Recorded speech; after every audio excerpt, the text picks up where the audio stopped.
When people in your house look at your hair and go, yeah, that's fine, you can go and do a review on that, there's one thing that you should say: it's a trap!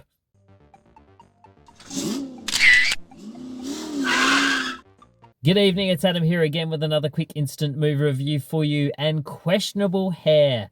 This is not good anyway. Tonight I caught the latest film from Mr. M. Night Shyamalan. Yes, he is back. This film is called Trap. It stars Josh Hartnett as Cooper. He is a firefighter as well as a young dad who's doing the right thing and taking his daughter Riley along to a big superstar concert for Lady Raven, who is played by Shyamalan, who just happens to be, you guessed it, M. Night Shyamalan's daughter. All's going well. It's the normal sort of concert feel, although Cooper is a little bit taken back by how many police just happen to be at this concert. And then even more taken back when he sees FBI agents shown up. And very quickly, Cooper realizes that he's in the middle of a trap. But who's the trap for, and why should it concern Cooper? Well, I guess you're going to have to see the film to find out.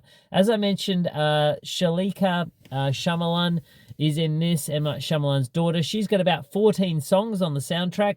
She's kind of like the Taylor Swift of the film, I suppose. So she's the main celebrity presence.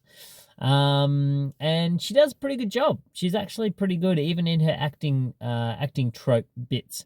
Josh Hartnett is well and truly the standout here. When M. Night Shyamalan made this film, he kind of touted it as being when Silence of the Lambs meets a Taylor Swift Eras concert, and you get this. I wouldn't go as far as to say either of those things, but it's a nice tip of the hat. So Josh Hartnett's character is a very interesting one. He's put in a very odd situation, and his arc is quite interesting.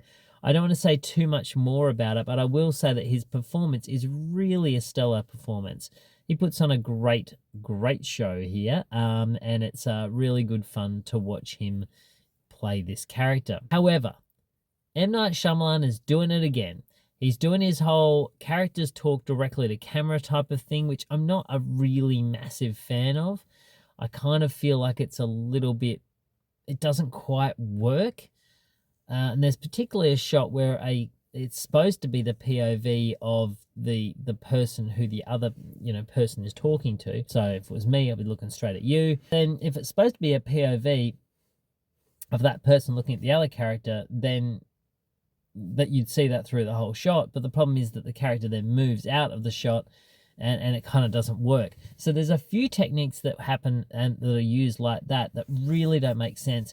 And once again, we have this real caricature style acting, which I'm not sure why Shyamalan likes to direct people in that way. Almost like they're avatars.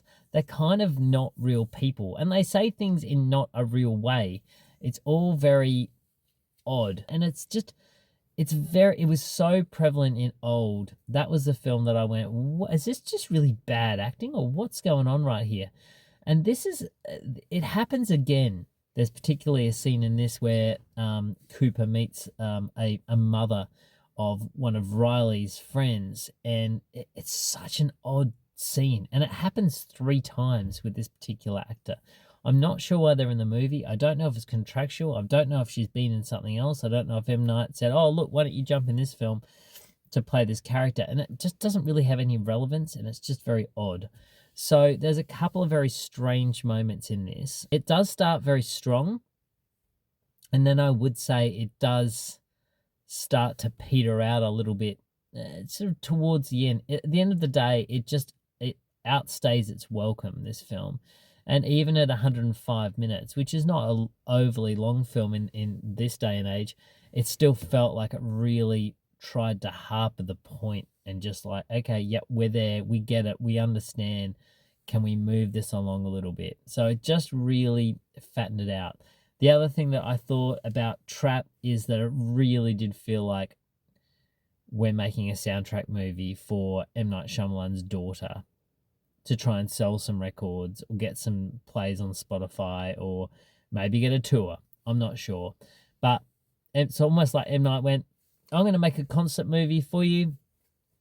It's not going to be like Bollywood. It's just going to be like you're going to be Taylor Swift.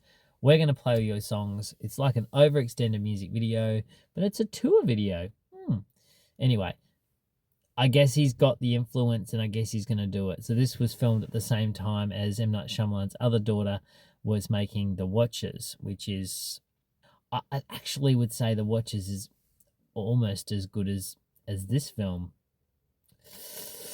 Anyway, Trap is okay. It's worth seeing just for Josh Hartnett's performance, to be honest with you. He is very, very good. And Hayley Mills is in this. Yes, Parent Trap Hayley Mills. Very odd choice of casting. I still don't really understand it. But anyway, it's been done. I would probably give Trap 6.5 out of 10. I didn't think it was overly great and I didn't think it was overly bad. So probably 6. It's sort of in mid-range Shyamalan for me. There's a few nice little twists in it. And as I mentioned, Josh Hartnett is good.